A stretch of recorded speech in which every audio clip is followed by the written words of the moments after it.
Clemency Burton-Hill, How Music Saved My Life After a Brain Injury. Clemency Burton-Hill, a vibrant 43-year-old from Hammersmith, London, has always danced through life with a violin in one hand and a pen in the other. Raised by her mother, casting director Gillian Hawser, alongside her two older half-brothers, Clemency has worn many hats: an internationally acclaimed violinist, a talented actress, a prolific author of 5 books, and a familiar voice on BBC classical music broadcasts since 2008.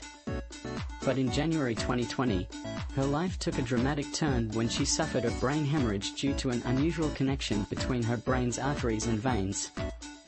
This Friday, a new BBC Arena film titled My Brain, After the Rupture, will delve into her harrowing experience and the journey of recovery from aphasia. Now residing in Washington, D.C. with her husband, James Roscoe, and their 2 sons, Tomos and Joe, Clemency is ready to share her story. In My Brain, After the Rupture, Clemency offers an astonishingly candid look at her brain injury. When asked about the film, she admits, "I didn't wake up one day thinking, I want a documentary about my absolute nightmare." With a hint of humor, she acknowledges her newfound penchant for swearing, a reflection of her raw honesty.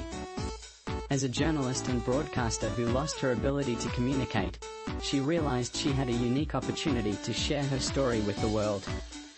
Clemency explains, "Unlike many brain injury survivors, I had a platform to raise awareness about what can happen.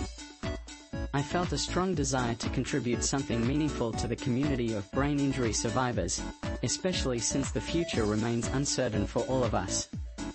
The film doesn't shy away from the tough moments, and Clemency emphasizes the importance of authenticity.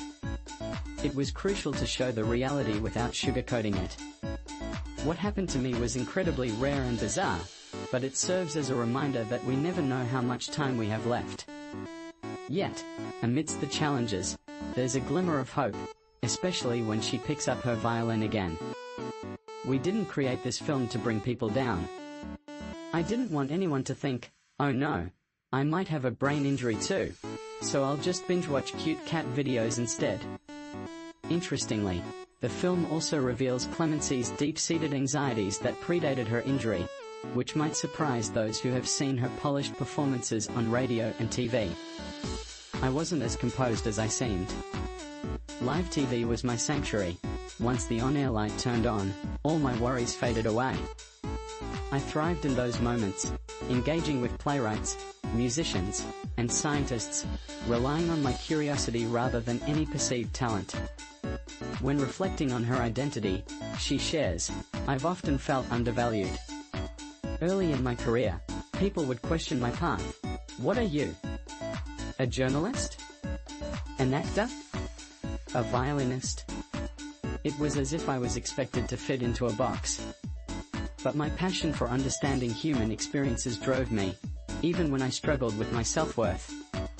Clemency's father, Humphrey Burton, the BBC's first head of music and arts, makes an appearance in the documentary, despite their late relationship. "People might assume I entered the BBC because of him, but he wasn't part of my life until I was in my 20s. My name often puts me in a posh box, but I've always aimed to make classical music accessible to everyone. It turns out, though, that genes are powerful." Surprisingly, her taste in music is eclectic. "I love 90s hip-hop, drum and bass, and garage. I even tried my hand at DJing in my teens, but let's just say it didn't go well." Clemency also produced a Radio 3 documentary featuring the West Eastern Divan Orchestra, where Israeli and Arabic musicians collaborate. She firmly believes that music transcends political divides. Music can reach places that words cannot. It creates a profound connection among performers and audiences alike. "For me, music is a shortcut to deep emotional experiences. I remember reading Wordsworth's Tintern Abbey and feeling the same way I did when I watched Radiohead perform live." As a lifelong Arsenal fan, she reflects on the current season with a touch of sadness. "It's tough to see them struggle. Mikel Arteta and Declan Rice are my heroes.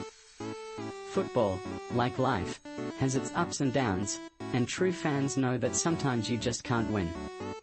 I also want to thank Arsene Wenger, Tony Adams, and Ian Wright for their uplifting messages during my hospital stay.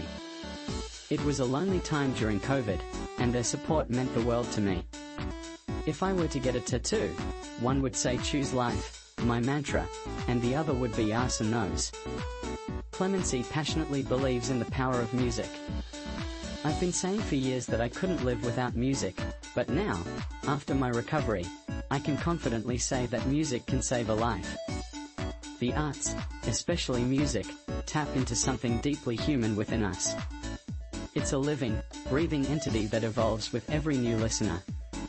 Music is a joy transmitter, a miraculous gift we all have access to. Don't miss the chance to witness Clemency's incredible journey in My Brain, After the Rupture, airing on BBC Two this Friday, March 28, at 9 p.m.